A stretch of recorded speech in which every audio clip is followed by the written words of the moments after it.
Muito bem. Bom estarmos aqui. Bom compartilhar a palavra do Senhor com os irmãos. Hoje nós vamos abrir nossas Bíblias lá no livro de Atos, capítulo 22. Eu não sei quantas crianças querem desenhar, eu sei que uma quer, que é a minha filha. Ela não tem jeito de eu escapar dessa. As que quiserem desenhar, por gentileza, podem ir lá com a irmã Denise, as pranchetinhas estão prontinhas lá para vocês desenharem. O desenho vai ser o seguinte, já presta atenção no desenho. Eu pensei em dois tipos de desenho, não sei se eu escolho um ou outro agora. Seguinte, você vai desenhar uma árvore, só que essa árvore ela vai estar dividida ao meio.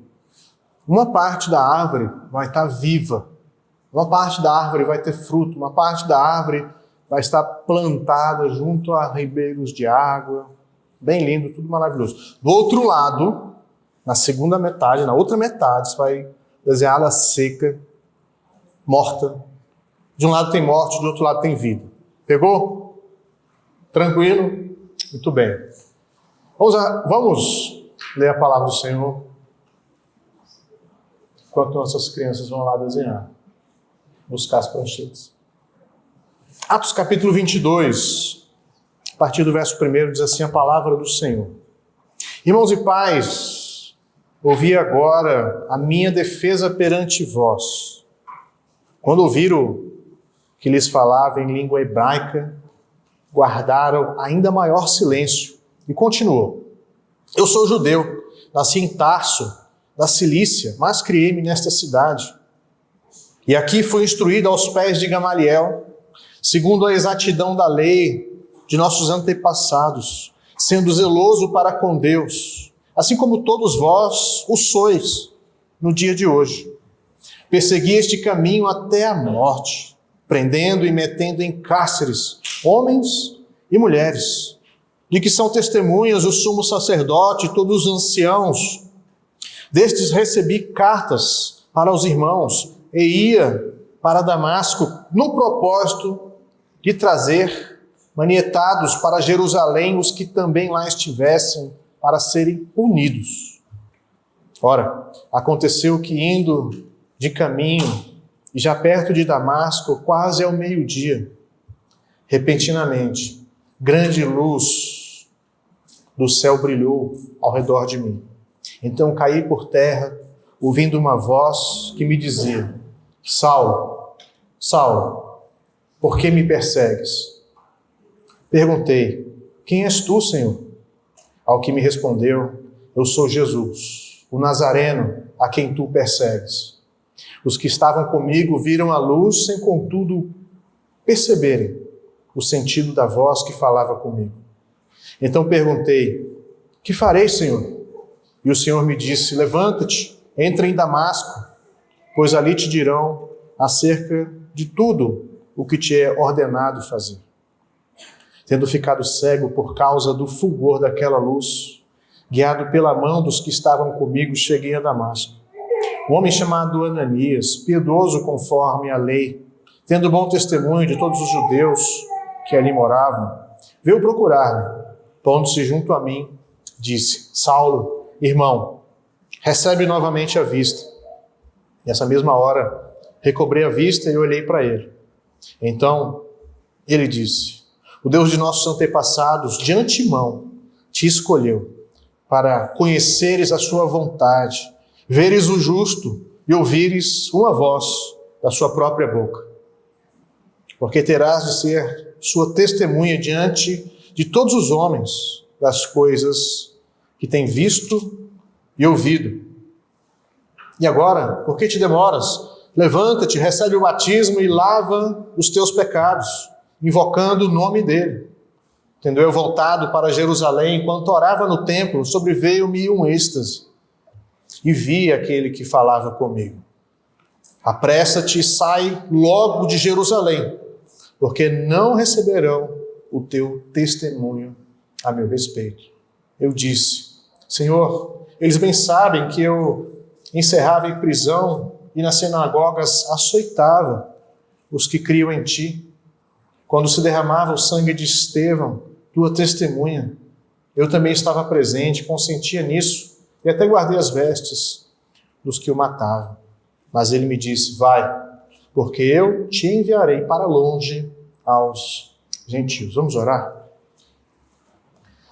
Deus, nós te agradecemos pelo culto, te agradecemos por esse dia, dia do Senhor, dia onde paramos a correria do nosso dia a dia e podemos, ó Deus, buscar a tua face, podemos, ó Deus, bendizer ao Senhor, te louvar, te adorar junto com a igreja, com a família da fé e também escutarmos a tua palavra.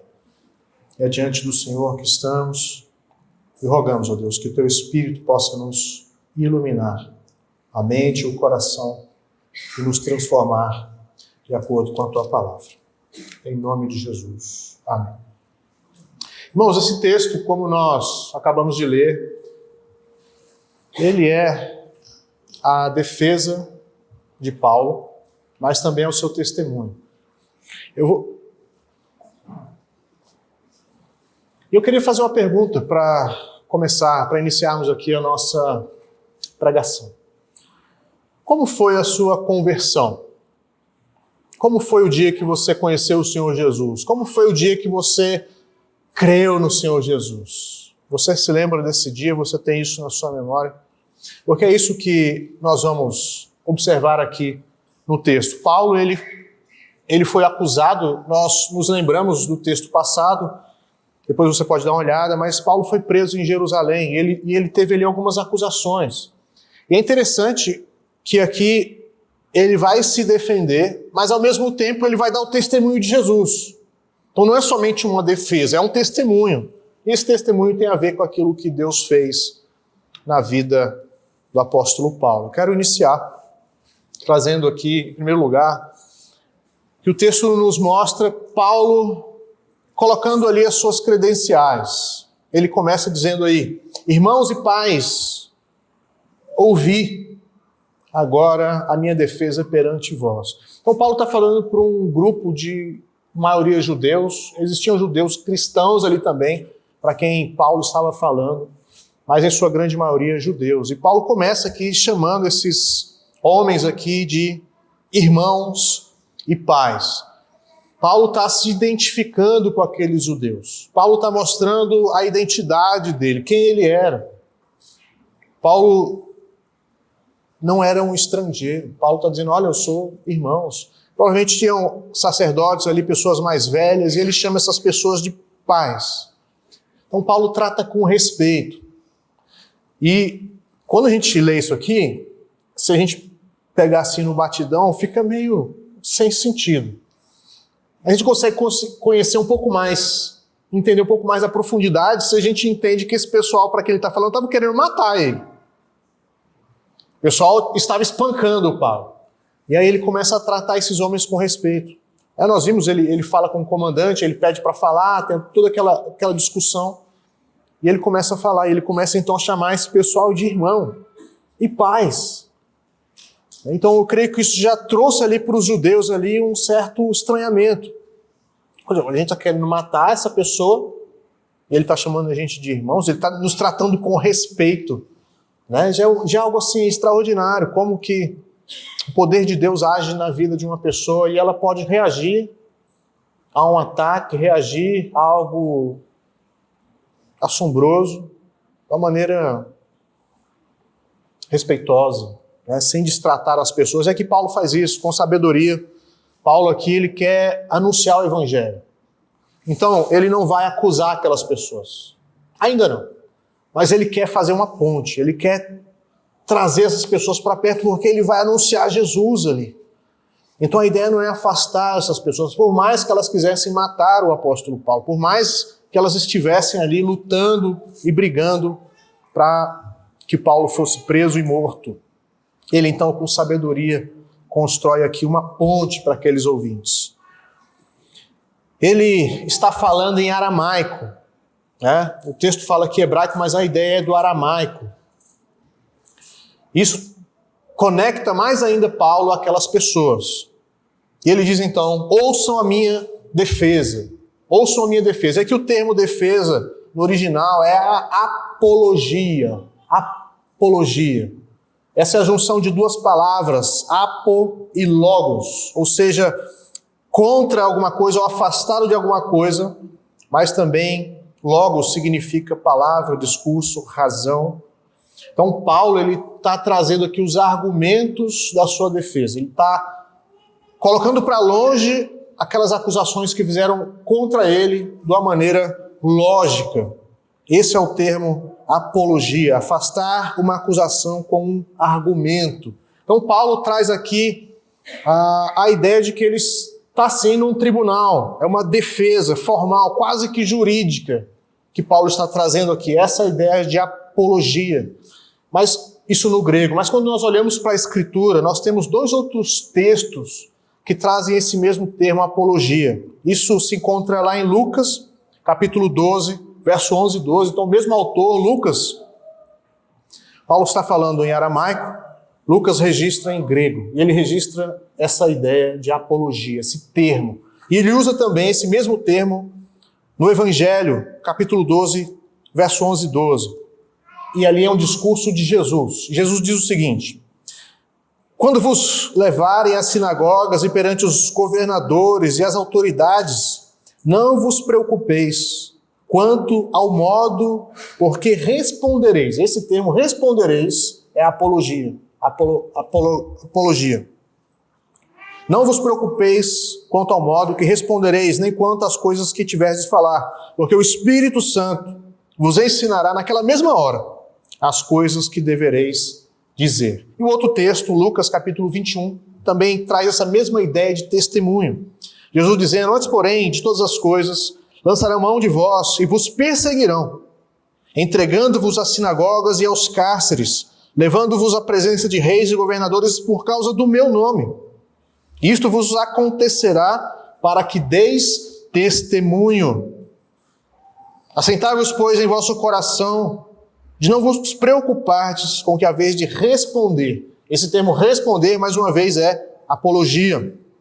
Porque eu vos darei boca e sabedoria, a que não poderão resistir, nem contradizer todos quantos se vos opuserem. Então o que a gente consegue perceber? Que aqui o apóstolo Paulo, ele não só se defende. A ideia de Paulo não é se defender, a ideia de Paulo não é se livrar das acusações.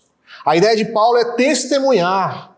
Então, para Paulo aquilo é um palco, para Paulo aquilo é uma oportunidade de anunciar o Evangelho. Paulo não está preocupado consigo mesmo. A intenção dele é testemunhar de Jesus. E é isso que ele vai fazer. Então a ideia de defesa aqui, pessoal, se transforma em uma oportunidade soberana da parte de Deus para testemunhar do Senhor Jesus. Então, isso nos mostra essa estratégia do apóstolo aqui. Ele não perde tempo, por isso que ele não vai rebater ponto a ponto aquilo que ele foi acusado, ele não vai fazer isso. Ele vai trazer o testemunho dele. Ele vai trazer o que aconteceu com ele, por que ele age como ele age, por que ele fala de Jesus, porque algo aconteceu com ele, porque Deus o escolheu. Então, a defesa de Paulo é, na verdade, o seu testemunho. Versos 2 e 3, o texto diz aí que eles ouviram, quando eles ouviram que Paulo falava na língua hebraica, eles então guardam ainda maior silêncio. Então, como eu disse, Paulo ele falava grego, falava hebraico, aramaico, e aqui nesse discurso ele fala a língua daquele povo, ele fala a língua daquelas pessoas. E o judeu se orgulhava do hebraico. O judeu tinha mais ou menos a ideia de que o próprio Deus falava hebraico. Então nós falamos hebraico, Deus fala hebraico, e Paulo agora fala em hebraico. Isso trouxe algo para aquelas pessoas. Lucas vai descrever aí que quando eles ouviram que Paulo estava falando em hebraico, eles guardaram ainda maior silêncio. Então Paulo começou a falar, eles, silêncio, silêncio, silêncio. E aí eles ouvem que ele está falando em hebraico, aí o pessoal fica meio, vamos ouvir o que ele tem para dizer. Ele está falando na nossa língua. Ele é um dos nossos. Então a ideia de Paulo aqui é exatamente essa, é se comunicar, é criar pontes aqui com essas pessoas, para que ele pudesse então anunciar o Evangelho. Aqui nos mostra também que Paulo ele começa a falar da sua origem. Eu sou judeu, verso 3. Então Paulo fala da sua identidade, eu sou judeu. Nasci em Tarso, cidade da Cilícia, mas criei-me nesta cidade. E a ideia, qual que é a ideia? A ideia é o seguinte, que Paulo nasceu em Tarso, mas ainda criança ele foi levado para Jerusalém. Os seus pais se mudaram de Tarso para Jerusalém. Tarso é uma cidade importante, era uma cidade importante, universitária, muito conhecimento, muita sabedoria, mas Paulo não cresceu lá. Paulo cresceu em Jerusalém, na cidade santa. Ele conhece aqueles becos, ele correu por aquelas vielas. Ele diz, eu cresci aqui. Mais uma vez, ele está se conectando com aquelas pessoas. E diz então que a sua instrução, e aqui foi instruído aos pés de Gamaliel. Então, Paulo começa a trazer agora o seu estudo. Ele está dizendo, olha, eu nasci em outra cidade, mas eu sou judeu. E eu cresci aqui. E ele fala hebraico. Ele está dizendo, eu estudei com um dos maiores judeus dessa cidade.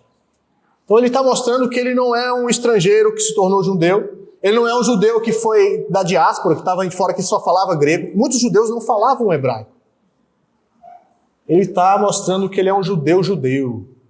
Um judeu com pedigree. E não somente isso, ele diz, olha, eu estudei aos pés de Gamaliel. Esse Gamaliel é o famoso Rabban Gamaliel, o ancião.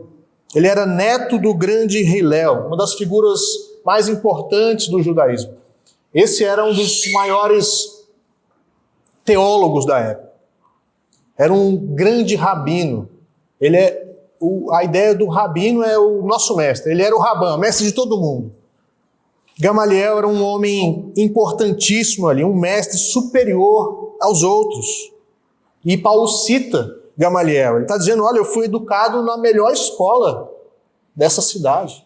Eu estudei com o maior mestre judeu que essa cidade já teve.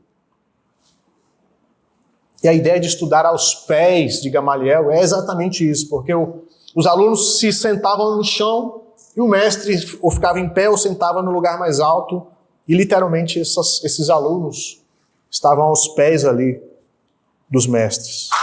Continua, segundo a exatidão da lei. Paulo está dizendo o seguinte, olha, eu estudei com o melhor judeu da época e foi segundo a exatidão da lei. Paulo está dizendo, eu sou um rabino também. Eu sou também um mestre da lei, eu sou um fariseu. E ele prossegue, além disso, além de ser judeu, de ser instruído por Gamaliel, Paulo disse que ele era um zeloso diante de Deus. É mais ou menos assim, não é que eu era um judeu não praticante. Não, eu era um judeu zeloso. Eu tinha ciúme de Deus. A minha devoção por Deus era extrema. Eu era zeloso ao ponto de, se precisar, matar alguém por causa de Deus, em nome de Deus. Então Paulo está dizendo o seguinte, olha, eu não sou um estrangeiro, eu não sou contra a nação de Israel. Pelo contrário, o que eu fui mostra de fato a minha credencial, quem eu era, judeu de judeu, instruído na melhor escola, zeloso da lei. E ele diz, exatamente como vocês estavam tentando me matar agora, uma horinha ali, eu estava sendo espancado e vocês estavam gritando para me matar. Eu era igual a vocês, eu agia dessa forma, com um zelo, mas um zelo sem entendimento, um zelo cego, um zelo que não conhece de fato a vontade de Deus. Então aqui Paulo, ele acusa essas pessoas de serem zelosos, mas sem entendimento, assim como eu era. E a ideia, eu comentei domingo passado, nós comentamos sobre a ideia de sermos religiosos, do perigo que é sermos religiosos, é que essa ideia de um zelo cego, um zelo carnal, não há presença do Espírito Santo aqui. Nessa ideia de ser esse ciumento por Deus e atacar outras pessoas por causa da fé. Paulo agia na carne. Ou melhor, Saulo, antes da sua conversão.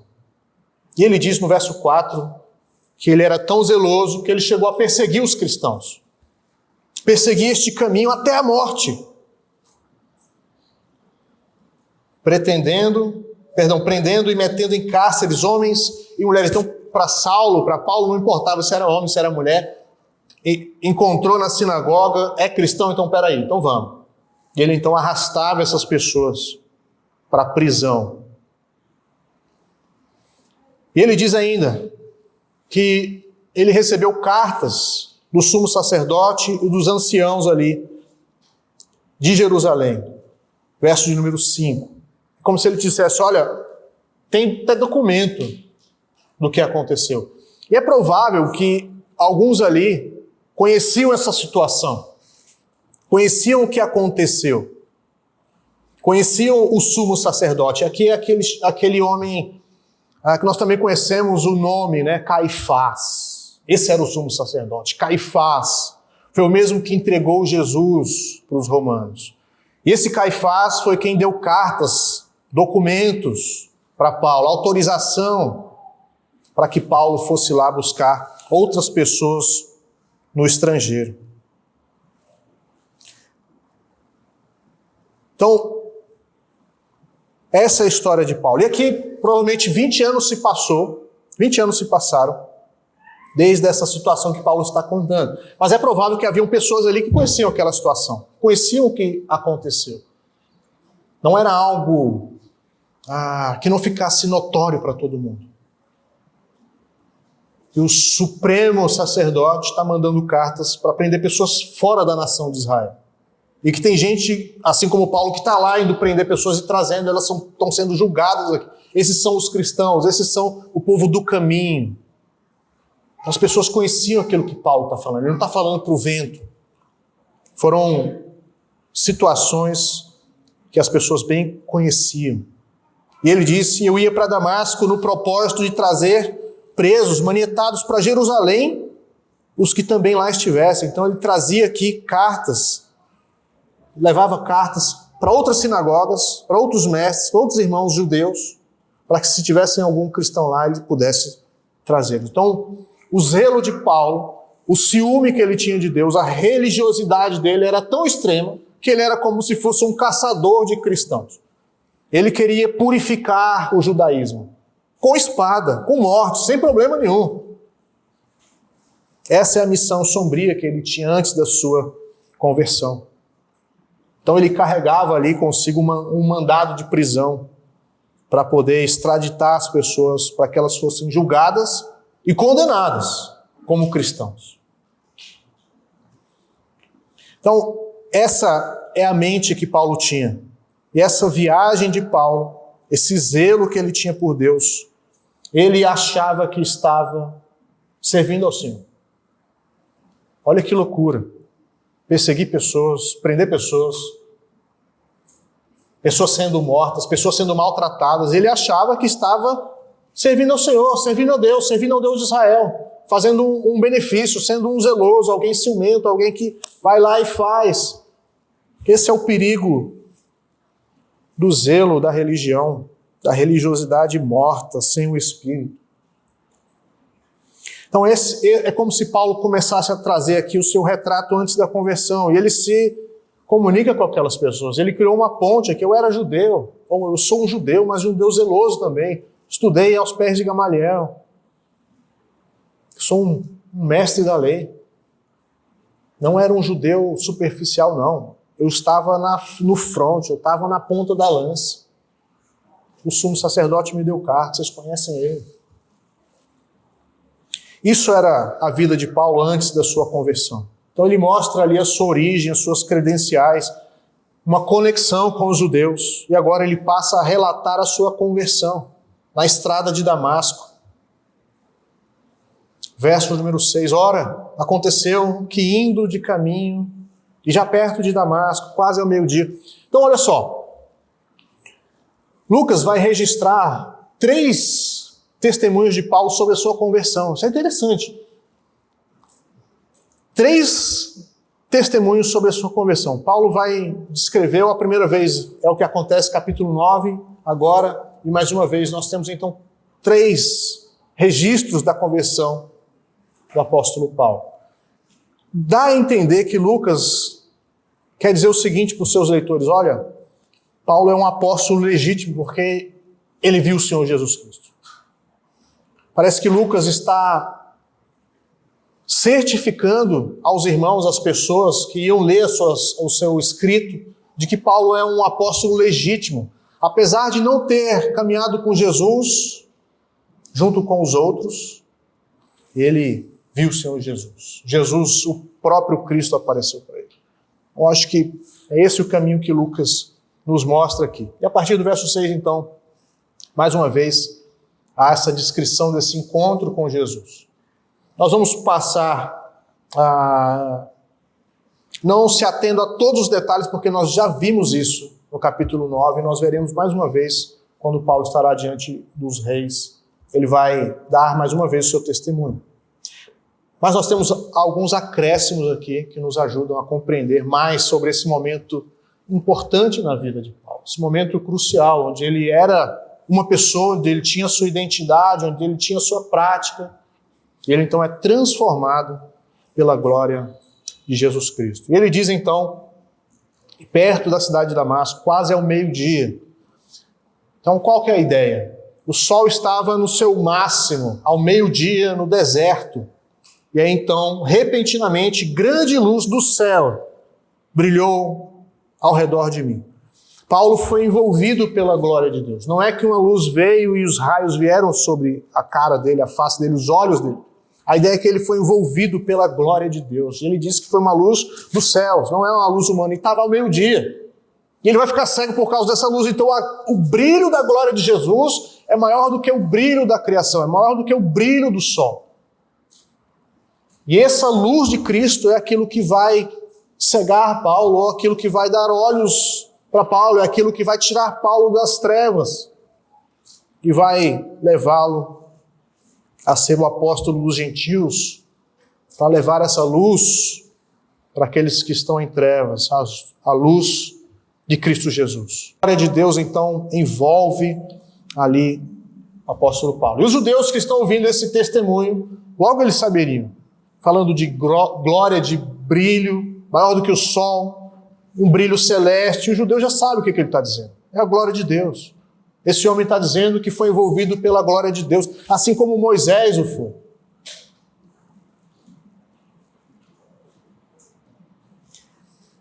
Então, olha só, aqui nós temos Paulo dizendo que ele encontrou com o próprio Senhor Jesus Cristo. Então não foi alguém que foi lá pregar para Paulo, não foi um evangelista, não foi um missionário que chegou para ele e apresentou o evangelho e ele converteu. Como acontece com a gente, né? O Jesus apareceu para ele. Jesus glorificado, Jesus ressurreto. Não o Jesus carpinteiro, mas o Jesus Rei dos Reis.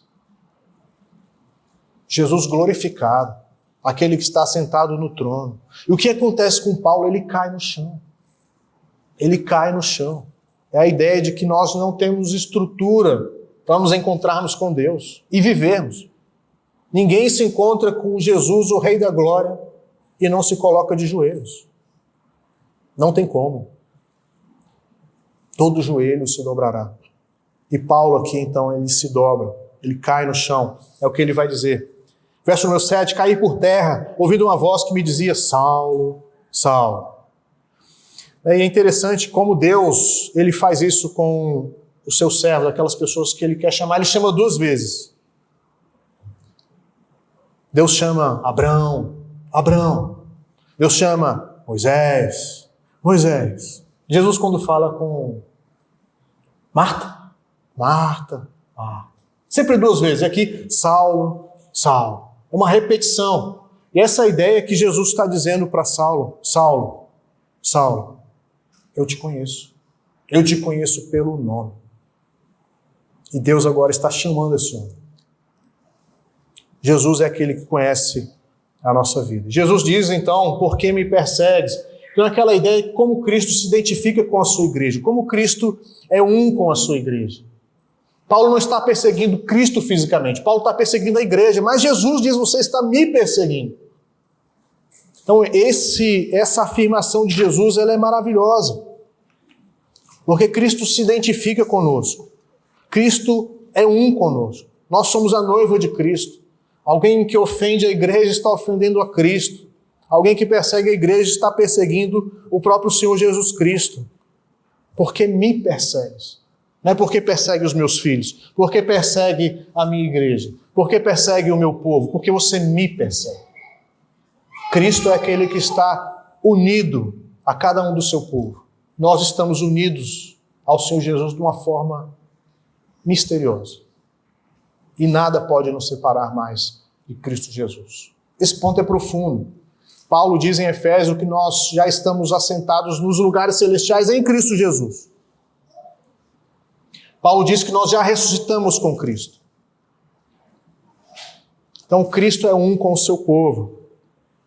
Isso que faremos logo mais aqui na Santa Ceia, na Eucaristia, também nos mostra essa união de Cristo conosco. Por que me persegues? E a gente pode aplicar isso também de uma maneira invertida. Quando nós fazemos o bem a algum cristão, Jesus diz, você está fazendo a mim.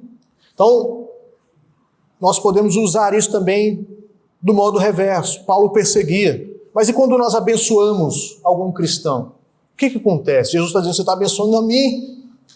Olha que coisa maravilhosa. Como Cristo é um com a sua igreja, é um com o seu povo, inseparável. Jamais na Escritura é mostrado o povo de Deus e Jesus longe. Jesus está perto. Jesus é um com o seu povo. Tanto é assim que em Mateus capítulo 25, Jesus vai dizer, olha, no último dia o rei vai separar aqueles que estão à esquerda daqueles que estão à direita. E aos que estiverem à direita, ele vai dizer, vinde, benditos meu Pai, entrem no reino eterno. Porque eu tive fome, vocês me deram de comer, tive sede, vocês me deram de beber, estava nu e vocês me vestiram. E o pessoal vai perguntar, quando Jesus? Eu nunca fiz isso. E aí Jesus vai dizer, quando vocês fizeram a um dos meus pequeninos, vocês fizeram a mim me fizeram. Então, nós vemos essa identificação de Jesus com o seu povo.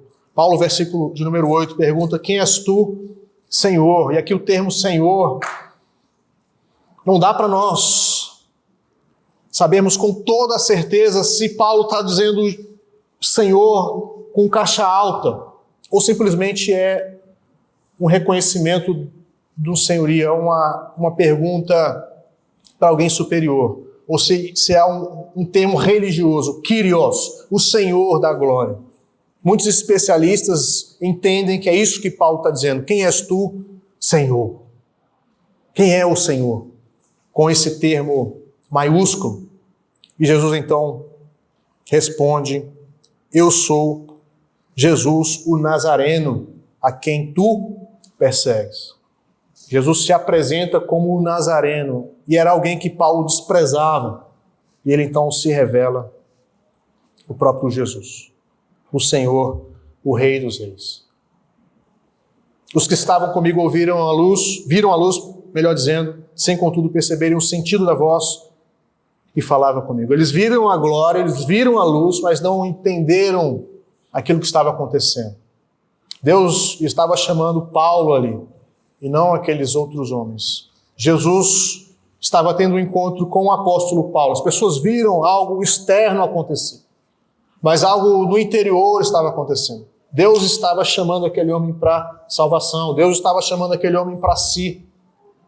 Há elementos exteriores, mas há mistérios quando Deus opera no coração do homem que só Ele, Deus, reconhece.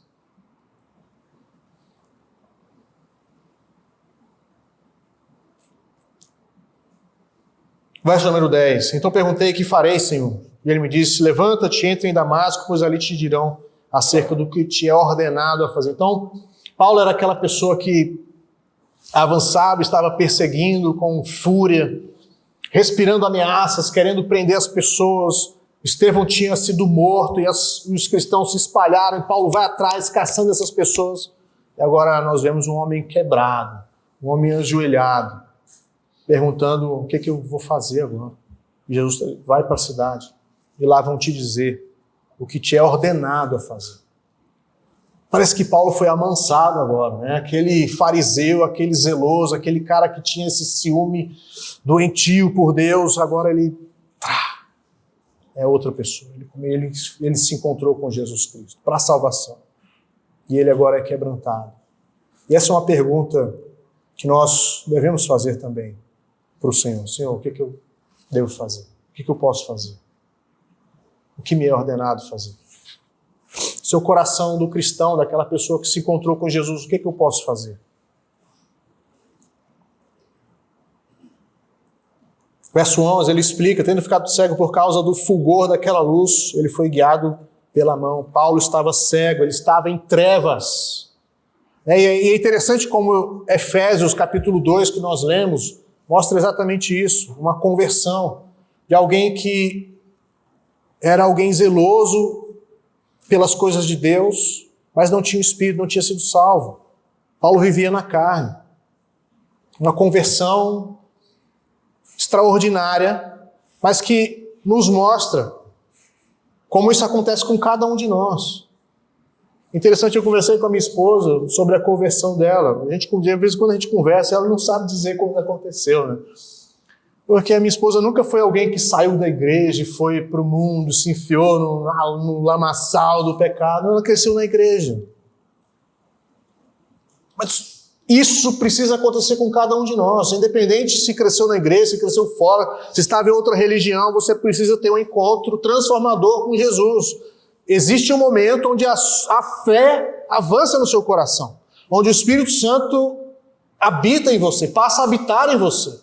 E a sua vida é transformada, e você teve um encontro com Cristo, e agora você se relaciona com esse Senhor para sempre. Não tem como mais não se relacionar com o Senhor. Depois de ter encontrado com Cristo, sempre estará no nosso coração, sempre estará no nosso pensamento. Sempre. Mas como foi sua conversão? Não sei. Eu sei que aconteceu. Em algum momento, Deus me chamou e eu creio nele. Então, para algumas pessoas, a conversão não vai ter esse impacto de um dia para o outro. Não, naquele dia eu dormi, eu era uma pessoa, mas no outro dia eu sou outra pessoa. Para muitos não será assim. Para algumas pessoas será. Uma transformação absurda. Mas as pessoas que não caminhavam nesse mundo nas trevas, ainda assim elas viviam segundo o príncipe da potestade do ar. Por mais que você, preste atenção agora, não, meu pai é crente, minha mãe é crente, mas a pergunta não é essa. A questão não é essa. A questão é se você é um convertido. Se Jesus te salvou. Não é a fé do seu pai agora. É você e Deus. Você crê no Senhor Jesus Cristo, você é alguém que foi transformado, você foi contemplado, ou você conseguiu contemplar a glória de Cristo. Isso te foi concedido.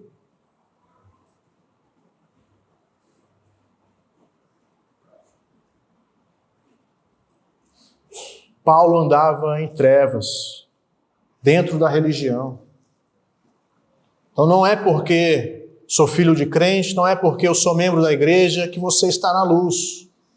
Você pode ser filho do pastor, filho do presbítero, filho do irmão fundador da igreja, mas se você não teve o seu encontro com Cristo, você não é salvo.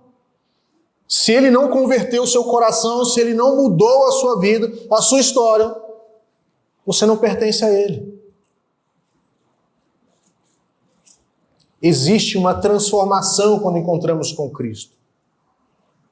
Existe uma alteração da nossa rota. Existe uma ressurreição no nosso coração.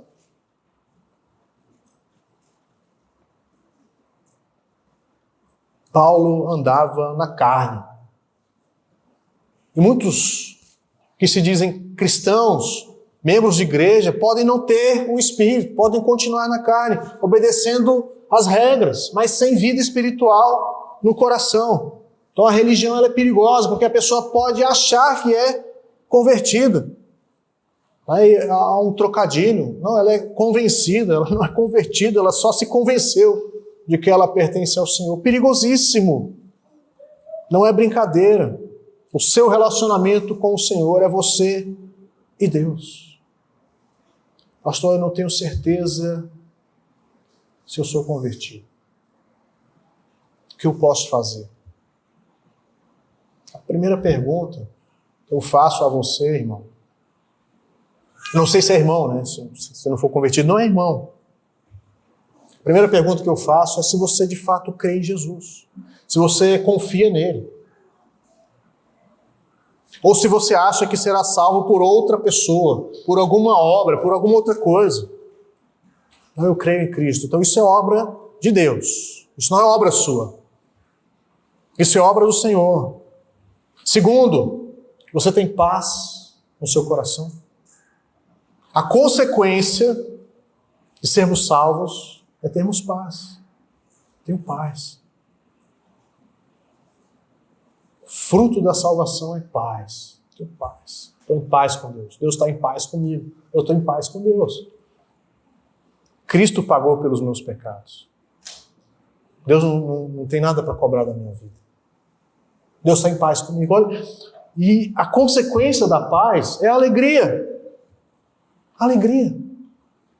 Eu fui salvo. Eu fui perdoado.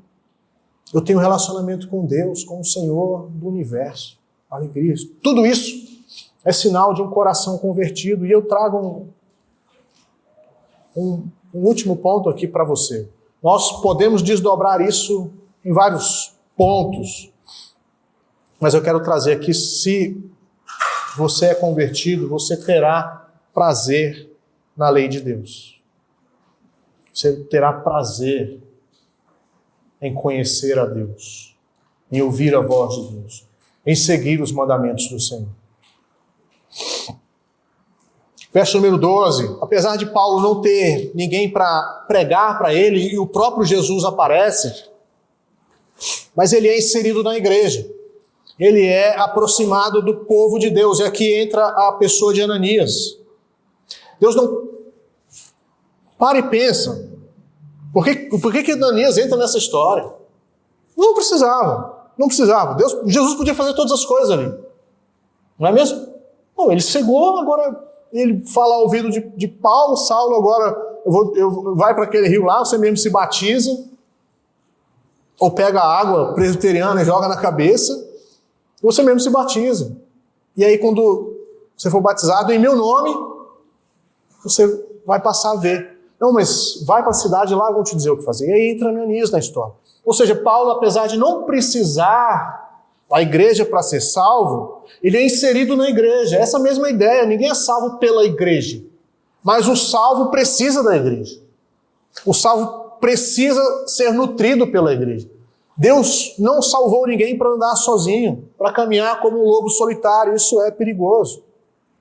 A igreja é o povo de Deus. A igreja é a família de Deus. A igreja é o local estabelecido por Deus para nutrir os seus filhos, para abençoar os seus filhos, para que os seus filhos sirvam a Ele, para que o reino avance. É na igreja que acontece, não é individual. Então, a salvação ela é individual, sim, mas ela tem esse aspecto coletivo.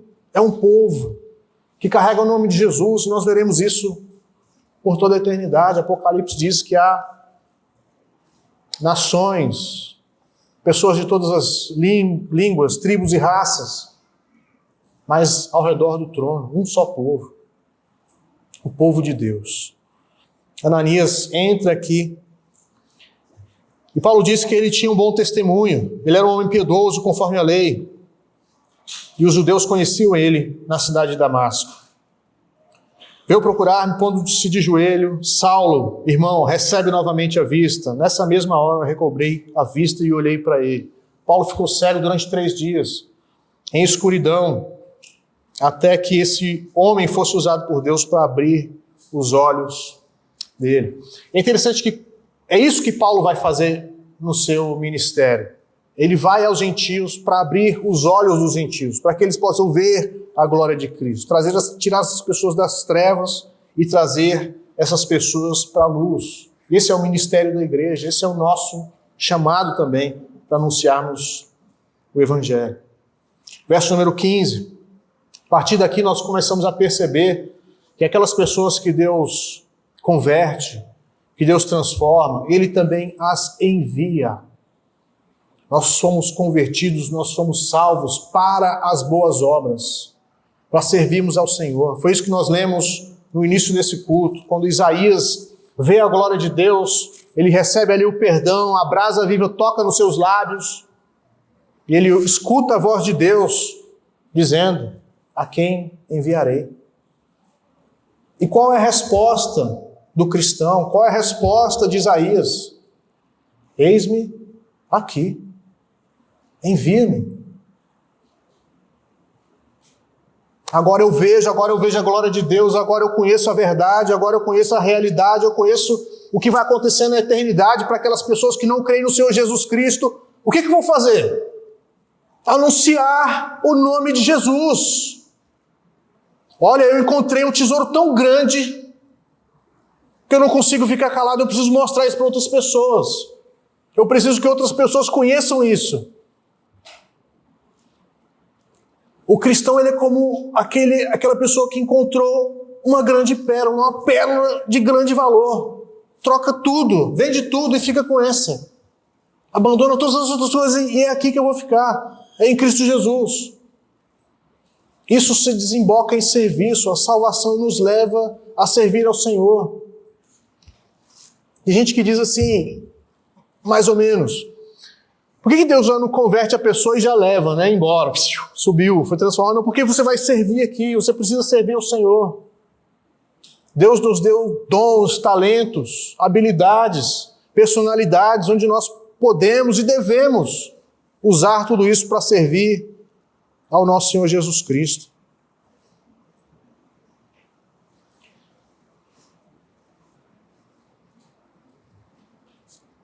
Paulo é batizado, verso número 16, e aí nós temos mais um acréscimo aqui, aquele testemunho que ele traz da sua conversão. Ele insere aí que ele estava no templo, verso 17, e ele tem um êxtase, e Jesus então diz para ele: sai, porque não receberão o seu testemunho aqui nessa cidade. E aí o texto termina, verso 21, porque eu te enviarei para longe aos gentios. Então é essa a ideia. Nós conhecemos a Cristo, nós somos salvos pelo Senhor, fomos perdoados, mas há o nosso serviço ao Senhor. O que eu posso fazer por tão grande salvação? O que eu posso fazer, Senhor, para te servir? Não é que a ideia é que nós podemos compensar aquilo que nós recebemos. Mas o nosso coração, o nosso desejo é nesse sentido. Senhor, o que eu posso fazer? O Senhor me deu tanta coisa, essa bênção é tão grande, eu só posso te servir, eu estou em dívida com o Senhor. Eu tenho uma dívida de amor com Deus. O que eu posso fazer? Onde eu posso servir? E eu creio que Paulo teve essa bênção de entender para o que ele foi chamado. Ananias diz para Paulo: olha, você foi escolhido antes da fundação do mundo. Verso número 14, o Deus dos nossos pais de antemão te escolheu para conheceres a sua vontade, veres os justos, ouvires uma voz da sua própria boca, porque você será uma testemunha. Deus te chamou para ser uma testemunha. Então Paulo não tem dúvida daquilo que ele deve fazer na sua vida. Deus me chamou para isso. Eu tenho esse chamado. E a minha pergunta vai para você, irmão, para você que foi convertido, você que viu o brilho da glória de Jesus, e as outras luzes ficaram pequenas agora. Qual é a sua função no reino de Deus? Para o que você foi chamado?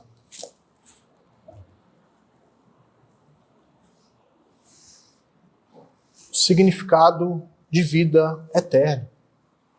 Deus me chamou para isso aqui.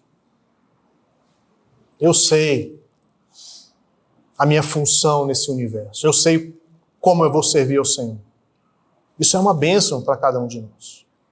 Você precisa conhecer também o seu chamado. Você foi chamado como parte do corpo de Cristo para servir, para trabalhar, para ajudar o corpo inteiro a crescer, honrando ao Senhor, glorificando a esse Jesus, o Rei da Glória. Eu quero encerrar com algumas aplicações finais aqui para nós. Em primeiro lugar, A conversão do apóstolo Paulo, ela se torna um modelo de conversão. Primeiro lugar, primeiro já falei, né? Segundo lugar, Paulo era tão ruim que é como se Deus estivesse dizendo, olha, se eu transformo esse cara, eu transformo esse cara aí também, que você conhece, essa pessoa. Não tem ninguém tão distante que Jesus não possa curar, que Jesus não possa transformar, quebrantar, salvar. Não há esse impedimento para o Senhor Jesus Cristo. Tem algumas pessoas que a gente olha e se fala, esse daí não tem jeito não. Às vezes Jesus fala, esse daí é que eu vou pegar, esse daí eu quero, é meu. E transforma para a glória dele. E a graça de Jesus é exaltada em tudo isso. Então, a vida de Paulo acaba sendo um modelo de conversão, é um protótipo. Deus está mostrando ali, da mesma forma como nós éramos, a graça de Deus, a glória de Jesus em nos transformar e aquilo que nós nos tornamos após a salvação. Nós servimos ao Senhor, nós vivemos para a glória de Deus. O texto nos mostra que, assim como Paulo, nós também estávamos mortos espiritualmente. Por mais, volto a dizer, que você viva na igreja, tenha vivido na igreja, tenha caminhado na igreja, antes de Jesus, você estava morto nos seus pecados. Após conhecer a Cristo, aí sim, há uma ressurreição. Após encontrar de fato com Cristo. E volto a dizer, se você não se encontrou com Cristo, vá e lute com o Senhor, igual o Jacó fez. Fica você e Deus sozinho, resolve isso. Passa tudo, passa a família, passa os bens e vá clamar ao Senhor. A noite inteira, se for necessário. A madrugada toda. E você sai de lá com a sua bênção. Eu sou salvo. Eu conheço o Senhor de verdade. Eu não tenho dúvidas da minha conversão, da minha salvação. Deus não quer que ninguém fique em dúvida se é salvo ou não. Há uma segurança eterna que Ele nos dá em suas promessas. O texto também nos mostra que Deus é quem interfere, é Deus é quem intervém. É Jesus é quem escolhe, e Ele brilha a sua glória para quem Ele quiser. A salvação procede de Deus, não vem do homem. Não é fruto humano. Mas pastor, você acabou de dizer que é para mim ir lá e lutar. É isso daí que a Bíblia fala. A Bíblia mantém essas duas tensões no alto. Converta, se arrependa, creia, mas ao mesmo tempo a Bíblia diz que é Deus que faz isso. E a vida de Paulo nos mostra isso, um homem completamente perdido, furioso, e Jesus o transforma soberanamente, unilateralmente. Mas pastor, eu conheço várias pessoas que na pregação, elas se arrependeram, se dobraram, escolheram a Jesus, mas a ideia é que Deus foi no coração dessas pessoas e as transformou. Que há uma ação sobrenatural interna no coração dessas pessoas para a salvação. E é Deus é quem faz essa intervenção. Só Deus pode salvar as pessoas. E o que nós somos após a nossa conversão? Então, eu quero que você compreenda essa transformação na vida de Paulo. Quem ele era, a glória de Jesus e quem ele passa a ser. Assim também nós estávamos mortos, mas o Deus que é rico em misericórdia nos chamou, nos transformou, nos ressuscitou para a sua glória. E agora nós vivemos para as boas obras. Nós vivemos para a justiça, para o serviço. E você, crente, cristão, que você se encontre no reino de Deus. Que você possa servir ao Senhor. Que você ore, que você busque. Deus, como eu posso te servir? Como eu posso me doar para você, já que você doou o seu próprio filho por mim, pecador? O que eu posso fazer? Isso está no seu coração, meu irmão. Esse desejo de servir, você tem isso no seu coração. Tantas pessoas nós temos aqui com dons maravilhosos, com talentos maravilhosos. Por que não usar para a glória de Deus, para o reino de Deus? Que Deus te abençoe. Vamos orar. Pai, obrigado mais uma vez pela Tua palavra. Obrigado porque o Senhor nos instrui, o Senhor nos toca o coração, com o Teu Espírito, com a Tua palavra, com a Sua instrução, Deus. Nos ajude a servirmos ao Senhor, a buscarmos o nosso lugar no Teu reino, ó Pai. Que possamos glorificar Teu Filho Jesus também, servindo a Ti, junto com o Teu povo, Pai. Derrama a Tua paz no coração do Teu povo, derrama a alegria que procede, ó Deus, do Senhor. Derrama também da esperança, Pai, que temos na vida eterna, e fortalece a missão da Tua igreja, Pai. Que possamos anunciar, que possamos testemunhar, ó Deus. Inclina o nosso coração a entendermos as oportunidades que o Senhor nos dá de falarmos de Cristo Jesus. Dá-nos coragem e abre a nossa boca para sermos instrumentos do Senhor, para a glória de Jesus. Amém.